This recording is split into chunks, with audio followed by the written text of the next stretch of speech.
రాణి నా పువ్వుల రాణి నవ్వుల రాణి ఇక్కడున్నావా? ఆలస్యంగా వచ్చానండి కోపమా? నీకోసమని మల్లెపూలు తెచ్చాను. అయ్యటి నాయన చెవిలో పెట్టుకుంటా. అరే మావయ్య నువ్వెప్పుడొచ్చావు? నెత్తి మీద గుడ్డ ఏమిటి? మన చుట్టాలు ఎవరైనా పోయారా? చుట్టాలేంటి నాయన, మొత్తం మా గ్రామ కాపురస్తులే పోయారు. అది సరే, ఎప్పుడొచ్చావు, ఎలా వచ్చావు? బస్సులో వచ్చాలే నాయన.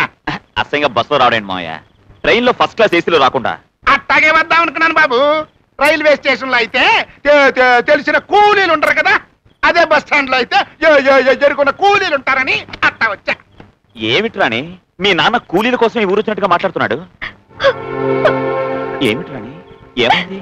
మీ నాన్నకేమైనా రోగం వచ్చిందా, లేక నేను ఆలస్యంగా వచ్చానని కోపమా? ఏం చేయమంటావు? ఆస్తి పంపకాల విషయంలో లాయర్ దగ్గరికి వెళ్ళాను.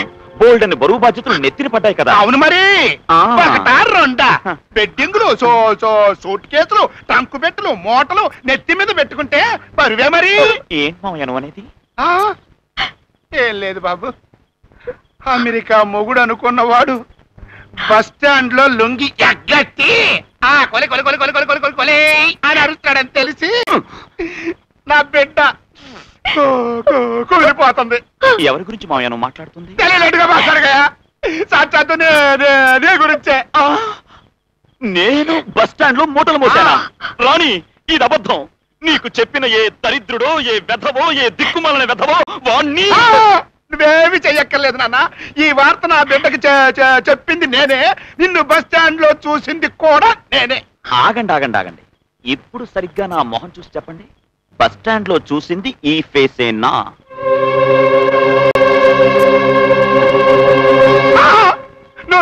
నువ్వే. ఇప్పుడు అర్థమైంది మావయ్య. బస్ స్టాండ్ లో మీరు చూసింది నన్ను కాదు, నా తమ్ముణ్ణి. నీకో తమ్ముడున్నాడా? అవును మావయ్య, అమెరికాలో మా పరువు ప్రతిష్టలు పాడు చేసింది కాక ఇప్పుడు ఇలా హైదరాబాద్ లో తయారయ్యాడు. నేను చెప్పేది నమ్మలేకపోతున్నారు కదా. ఈ ఫోటో చూడండి. ఇది నీ ఫోటోగా? అవునండి, ఇది మీ ఫోటోయేగా. అక్కడే పొరపాటు పడుతున్నారు. ఇది మా తమ్ముడి ఫోటో. వీడు చేసే బేవర్స్ పనులు భరించలేక మా నాన్న వీడిని బయటకు గెట్టేశాడు. మరి బస్ స్టాండ్ లో రాజు అని అన్నప్పుడు వెనక్కి తిరిగాడు. నా కర్మ కొద్దీ వాడి పేరు కూడా రాజే. నా పేరు నాగరాజు, వాడి పేరు రామరాజు. అవును మావయ్య, మిమ్మల్ని చూడగానే అతను మీరెవరు అని అడుగుండాలే. అడిగాడే. అసలు మీరెవరో నాకు తెలియదు అని ఉండాలే. అన్నాడే. వాడు చాలా డేంజరస్ ఫెలో. వాడికి మీరు నా మావయ్య అని చెప్పకండి. డబ్బులు అడుగుతాడు, భయంకరమైన ఖర్చుగాడు. సరేగాని అసలు అతనికి మీ నాన్నతో తగాదా ఏంటి? ఏముంది, తన వాటా తనకు అర్జెంట్ గా పంచివ్వమంటున్నాడు. అంటే కోట్లాస్తిలో నీకొచ్చేది సగమేనా? అంతే కదా మావయ్య, ఇద్దరు కొడుకులుంటే ఇద్దరికి చెరిసగమేగా వచ్చేది. రాణి, నాకు తమ్ముడున్నాడన్న నిజం నీకు చెప్పనందుకు నన్ను క్షమించు. మిమ్మల్ని అనుమానించినందుకు మీరే నన్ను క్షమించాలి. పదండి, భోంచెద్దురు గాని. సగం ఆస్తి తమ్ముడికి పోద్దా? ఎక్కడికి పోద్ది? నువ్వు పెద్దల్లుడివి, ఇతను చిన్నల్లుడైతే సగం సగం మొత్తం ఆస్తి నాదే. ఏమయ్యా హయగ్రీవరావు, మా నాన్నగారి ఆత్మశాంతి కోసం కదా ఇన్ని లక్షల పోసి ఈ స్త్రీ కళాశాల నీకు అప్పగించింది. ఇప్పుడు ఏమైంది సార్? ఏమయ్యేదేమిటి? ఇవి కస్తూరిబా కాలేజీ ఫలితాలు అనుకో, ఇవి మన కాలేజీ అనుకో. మనమేమిటి ఈ టైపులో వెళ్ళిపోతున్నాం? ఆ విషయం నా నోటితో చెప్తే నన్ను నేను సమర్థించుకున్నట్టుగా ఉంటుంది. ఏమయ్యా, మీరు కమిటీ మెంబర్సే కదా, స్వామి గారు ఏదో అడుగుతున్నారో కొంచెం చెప్పండి. నేను ఈలోగా అకౌంట్స్ చూసుకుంటాను. అవునవును, లెక్కలు ముచ్చు. ఏమిటి కృష్ణ, నీ వేణు కనిపించడం లేదా? ఏ గోపికెత్తుకెళ్ళిందో ఏమిటో. ఉండు, ఏమండి ఒక వేణు కొనుక్కొద్దాం రండి. కొందాం. ఇదిగో ఈ కాలేజీ వ్యాపారం కూడా మిగతా వ్యాపారాలు లాంటిదేనని నమ్మి ఇంత పెట్టుబడి పెట్టానా? ఇటో ఇది ఇటో అటో తేలితే దంపతులిద్దరూ ఎంచక్క వేణువులు వాయించుకుంటూ వీధిని పడదాం. ఎప్పుడు తేలుతుంది? ఉండు. ఇదిగో గణపతిరావు గారు, మీరైనా మన కాలేజీ గురించి అసలు విషయం చెప్పండి. సార్, మనం మిగతా వాటితో పోల్చుకోకూడదు సార్. ఎందుచేత? ఇప్పుడు కస్తూరిబా కాలేజే తీసుకోండి. ఆ రాజేశ్వరమ్మ మాయల మరాఠీ గవర్నమెంట్ ఆఫీసర్లతో లింకులు పెట్టుకుని కావాల్సింది గ్రాంట్లు. పరీక్షలకు ముందే క్వశ్చన్ పేపర్ చాటుగా తెప్పించుకోవడం. ఛాయ్ ఏమిటండి, అన్ని అడ్డదారులే. ఏమిటి కృష్ణ అలా అడ్డదారులు అంటూ వచ్చేస్తున్నావు? చక్కటి రాజమార్గం ఉంటేను. ఏమండి, నా స్వామిని కొంచెం కనుక్కోండి. ఇప్పుడు చేస్తున్న పని అదే. కాసేపు ఆగు. అయితే ఆ కాలేజీ కానీ ఫస్టులు అని ర్యాంకులు రావడానికి అదే రహస్యం. ఈ రహస్యం ఇక్కడ ఆగదులేండి, జనానికి శుభ్రంగా అర్థమయ్యేట్టు హైగ్రీవరావు పేపర్లో రాయించేశాడు. దానివల్ల మనకు ఒరిగే ప్రయోజనం ఏమిటి? అదే బ్రహ్మముడి. ఆ కాలేజీని అప్రతిష్ట పాలు చేసి ఆ కాలేజీ బిల్డింగ్ ఆ స్థలం మనం కొనేసామనుకోండి. ఓహో అదే హయగ్రీవరావు బ్రహ్మాండమైన ప్రాపర్టీ అంటున్నాడు. ఆ స్థలంలో ఒక పేకార క్లబ్ పెట్టేస్తే లక్షలకు లక్షలు గడించొచ్చు అంటున్నాడు. షో! మీ పిచ్చి ఒకటి కాసేపు ఆపండి. ఏ నా స్వామి నిద్రిస్తున్నాడు. నిద్రపో స్వామి, నిద్రపో. కానీ ఒకటి మాత్రం నిజమండి, ఈ రోజుల్లో ఈ దొంగ పెళ్లి కొడుకులు దేశం అంతా బయలుదేరారండి. ఇలా బాధలు తట్టుకోలేక ఎన్ని ప్రాబ్లమ్స్ వస్తున్నాయంటే. ఏం నడిచి వెళ్తున్నారేంటండి? లేకపోతే పల్టీలు కొట్టుకుంటే వెళ్ళమంటావా?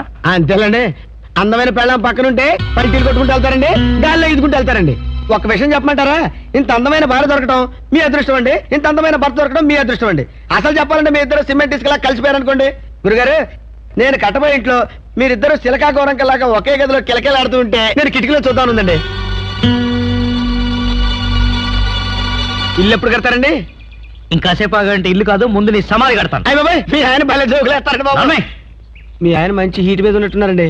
ఇంటికి తీసుకెళ్లి ఒక గిద్దెడి పేరు గిలగిలా కొట్టేసి మజ్జిగ చేసి అందులో కరివేపాకు వేసేవండి, హీట్ తగ్గిపోతుంది. ఇల్లు ఎప్పుడు కడతారండి? అయ్యి ఇల్లు కట్టమని చెప్పండి. అయ్య బాబాయ్ బాబోయ్,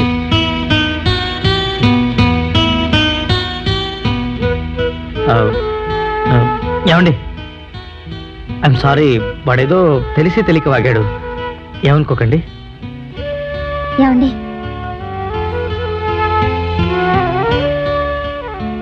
మీకు అభ్యంతరం లేకపోతే అతను తెలియకన్న మాటని నిజం చేస్తే ఎలా ఉంటుంది?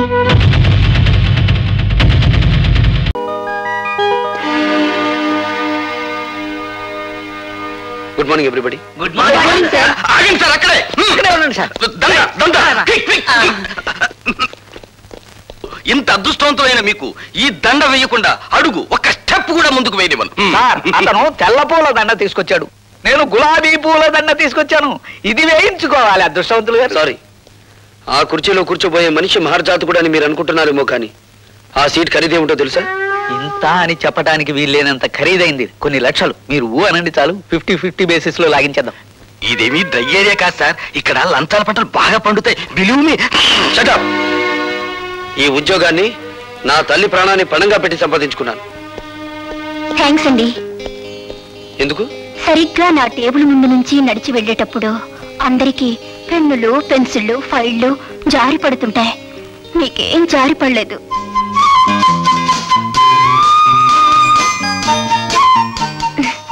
ఐసి, రేపటి నుంచి ఎవరి పెన్నులు పెన్సిళ్ళు జారి పడకుండా నీకు ఒక తారక మంత్రం చెప్తాను. అలాగే సార్.